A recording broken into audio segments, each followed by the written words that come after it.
Hello दोस्तों, हमारे YouTube channel Shome में बहुत ही सुंदर कमरियों जाते समय एक बिटिया क्या गुहार लगाती है कमरियों से और क्या कहती है, आप लोग गाने के माध्यम से ज़रूर सुनिए।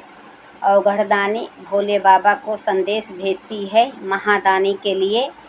और कैसा लगा आप लोग कमेंट के माध्यम ज़रूर बताइएगा। प्रेम से बोलिए हर हर महादेव। हे जी रोई रोई कहानी कमारे आने से, हे जी रोई रोई कहानी कमारे आने से, कुछ ले ले देव घर नागरिया से, कुछ ले ले देव घर नगरिया से।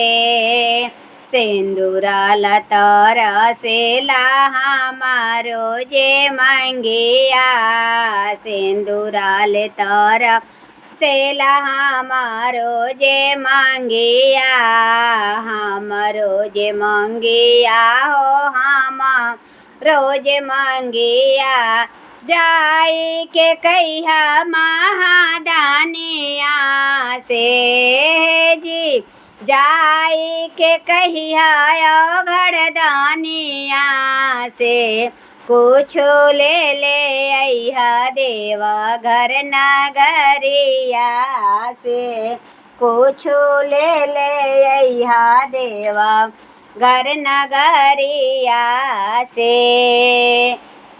बिंदियाल तरसेला हमारो जे माथावा, बिंदियाल तरसेला हमारो जे माथावा, हमारो जे माथावा हो हमारो जे माथावा, जाए के कहिया गढ़दानिया से, है जी जाए के कहिया महादानिया से, कुछ ले ले देव घर नगरिया से, कुछ ले ले देव घर नगरिया से।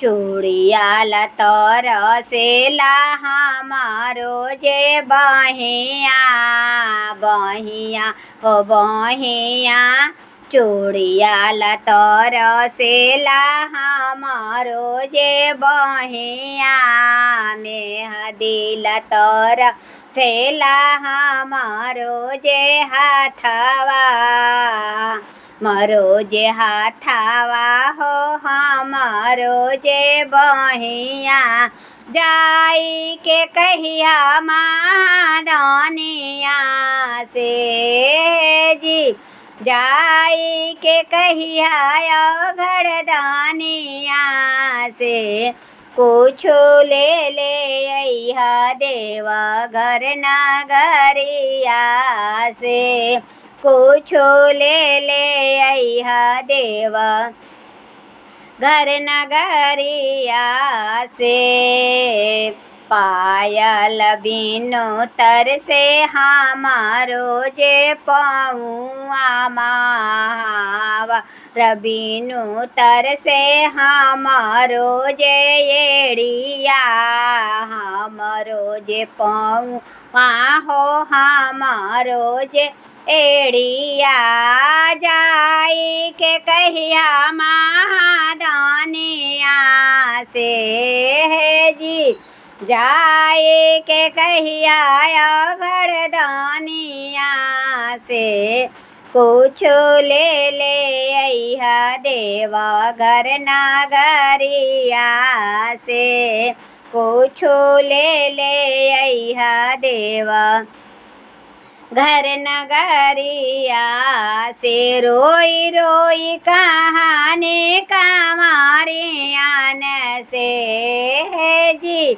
रोई रोई कहानी कमारे आने से, कुछ ले ले देव घर नगरिया से, ચુંદરી તરસેલા હમારો જે માથાવા, હમારો જે સારા વાહા, હમારો જે આંગવા, સળિયાલા તરસેલા હમારો જે આંગવા, ચુંદરી તરસેલા હમારો જે સિરાવા, જાય કે કહિયા ઘડદાનિયા સે જી, જાય કે કહિયા મહાદાનિયા से कुछो ले अइहा देवघर नगरिया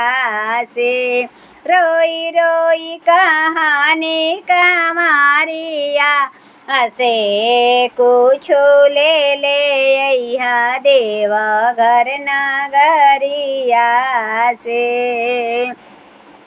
गोदिया तरसेला कहे लालाना बिनु, कहे लालाना बिनु, कहे बेटिया बिनु, जाई के कहिया माँ रानिया से जी, जाई के कहिया घड़दानिया से, कुछो ले अइहा देवघर नगरिया से। प्रेम से बोलिए हर हर महादेव।